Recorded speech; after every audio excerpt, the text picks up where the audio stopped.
Hey guys, coming going to be another entry for Own It's Never Fucking Seen It. I know it's been a little while since I did another one of these reviews, but I figured, it's been so long, I might as well do another one in which this movie reviewing. This is a movie that I actually was planning on watching last year, and finally I got the opportunity to watch. And if you guys can see my last video, that movie, of course, is the 1999, I want to say. Yeah, 1998, actually. Dramedy film Rushmore. This is a movie that, like I said, last year of classic movies, when there was the Criterion sale in July, this was one of four I bought. There are like four other ones that I will review to you at some point this year whenever they come up.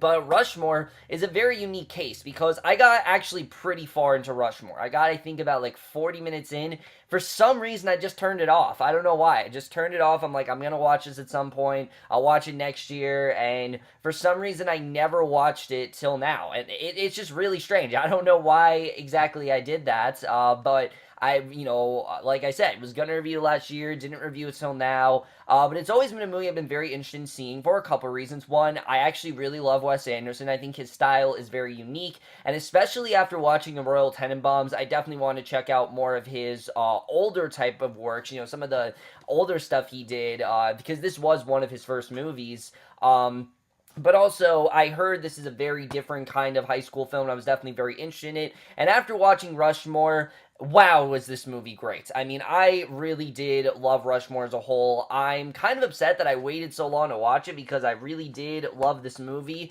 But at the same time, I like that I'm doing it in this series, because again, most of these movies I go into, I don't really want to know a ton about. This one obviously was not easy to do because I already saw it, so I had to pretend that I didn't watch it when I did kind of watch part of it. But now that I've seen the whole thing, this was a rapidly different movie than I really thought it was going to be. It's a very different kind of high school film, and I'll talk about why, but let's get to the plot of Rushmore. Basically, we focus on this kid, Max, and Max is about as eccentric as I think you could possibly be in high school. He's very much an introvert. He takes things very seriously. He doesn't really care a lot about his studies, but he's not a slacker. The reason he doesn't do well in school is because he's literally involved in basically every single extracurricular activity you could possibly think of. Any sort of, thing that you could do in school that's just you do for fun. Max is probably the captain or the head of, or something like that, and he takes all of them pretty deathly seriously. But one day he ends up befriending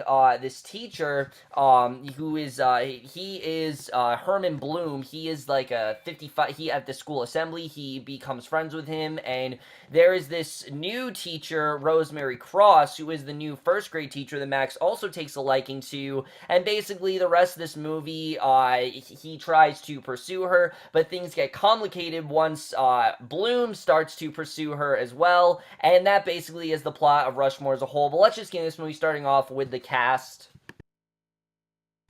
Now, something that I always will compliment Wes Anderson on is his cast. He really does know how to cast all the right people for his films, and he does reuse a lot of the same actors, but for good reason. They work very well in these kind of films. But let's first talk about Jason Schwartzman as Max Fisher. I'm pretty sure this was his debut role, and wow, what a debut, because this is such an interesting role for Jason Schwartzman. He really has to get deep into this character in a way that you really haven't seen other sort of high school films. This isn't your typical high school film because, like I said, Max Fisher is a lot different than your typical just normal high school kid. He's a lot more dedicated, he takes things a lot more seriously, and he acts a lot more like an adult than he does a kid. And it's very interesting the way he goes about that, and just watching this kid in general is just so fascinating. I mean, there is this subplot where he is directing his school musical. Yeah, he's literally directing it,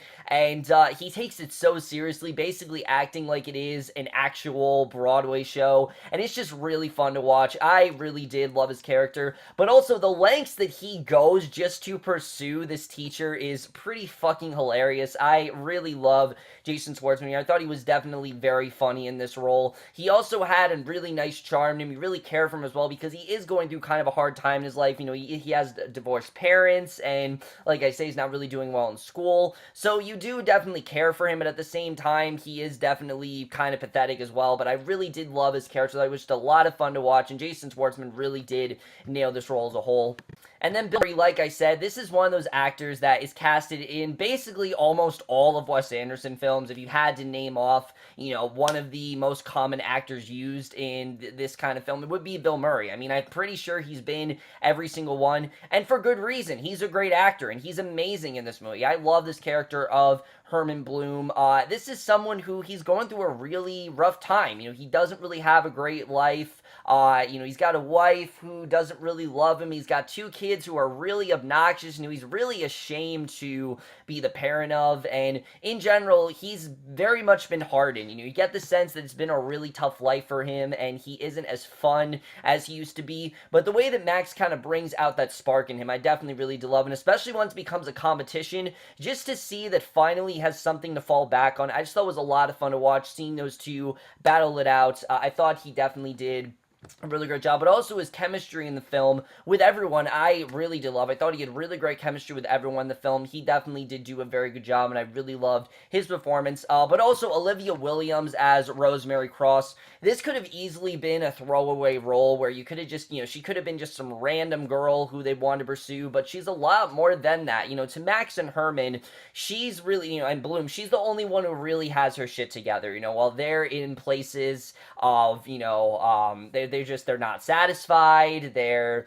really just trying to find something to distract them from sort of like the tragedies in their life, because they are going through quite a lot. She doesn't either. We actually find out that she's just as lost as them, and I really did love her character here. You can understand why they both pursue her and why they both really want to be with her. For Max, it's not just that she's an attractive teacher. There's a lot more to it than that, and I like that. A lesser film, that probably would just be the case. So, she's just a hot teacher. That's all it is. I mean, everyone gets a crush on a certain teacher, definitely.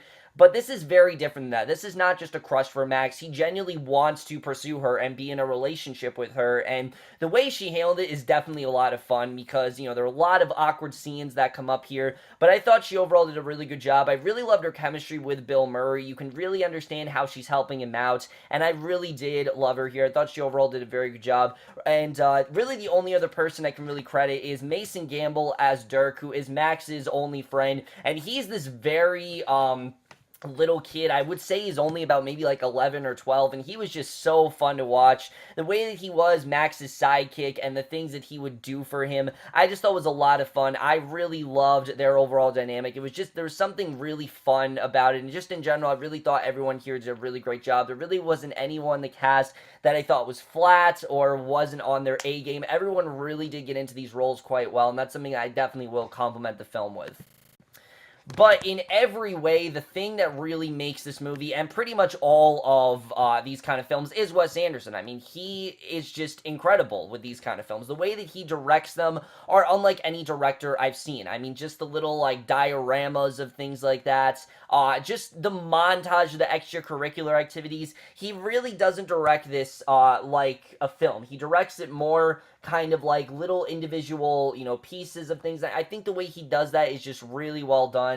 I really love his directing here because, yes, this movie, it's very funny. It is. But there's a lot of consequences for what these characters do. And that's something you don't see a lot in these films. A lot of the things, like if you've seen movies where two guys battle it out for a girl and they go to really crazy lengths, this movie actually has payoff, believe it or not, which, I mean, you rarely see in these kind of films. Usually there's like something silly, but yeah, there's actual consequences for what they do, and they go to some pretty, they go to some pretty crazy lengths for her, and I thought that it was really well done the way he did that. The payoff was definitely really good, and it also is definitely a dark comedy. There's a lot of good drama here, and I thought that very well balanced with the comedy. Just that definitely coincided quite well, so the directing was really good. But the writing as well, I thought was really, really great here. Just the story in general is so interesting. This character of Max, in extracurricular activities, and honestly, I know people like that. There are always those people who try to get themselves as involved as they possibly can,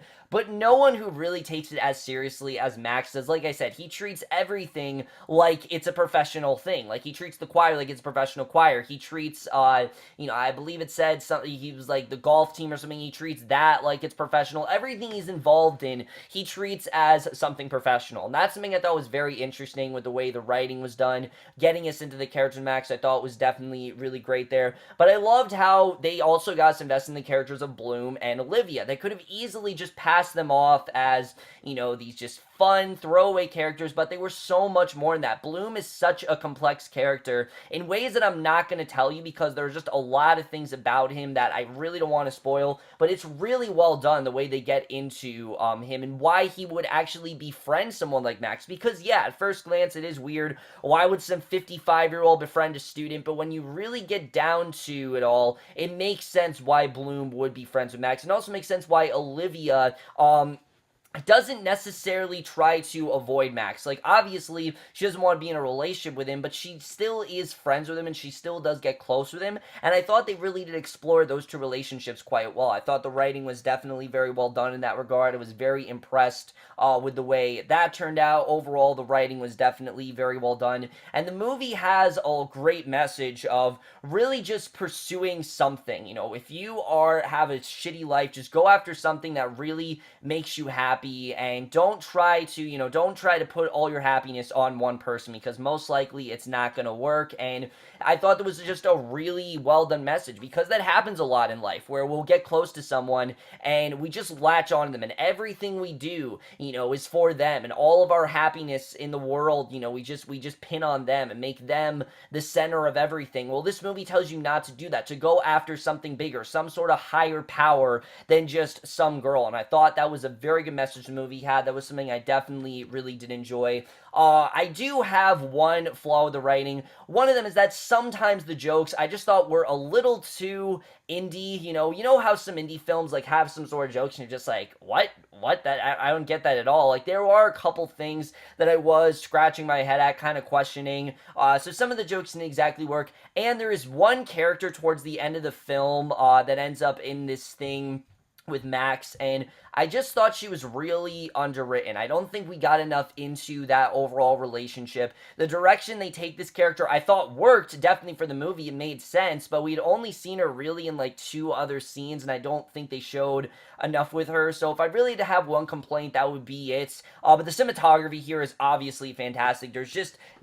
Wes Anderson is such a way of directing his films. They're so real, and he just, like I said, just the way he directs like the dioramas and things like that. The cinematography is just incredible to look at. Any sort of Wes Anderson film, you're going to get great interior designs, and that is definitely something that this movie does very well. Even a film that's as simple as just a private school, the way that he makes this private school look and the different shots in this film are just really well done. I definitely really did love the cinematography. The score as well was really good. There were some really great songs in there. I really did like the score throughout the film. I thought it was a lot of fun. And then the editing. The movie's only 93 minutes, and it really does fly by. I don't think it needs to be any shorter or longer than it was. I think if it was any longer, the movie would have got boring. And I will say the second half, there were a couple scenes that did drag on here and there, but I was never bored. I was into it pretty much the whole time, and for the most part, I really did enjoy what I got out of Rushmore. Overall, guys, I really did enjoy this movie overall. I think it's a very well done Wes Anderson film.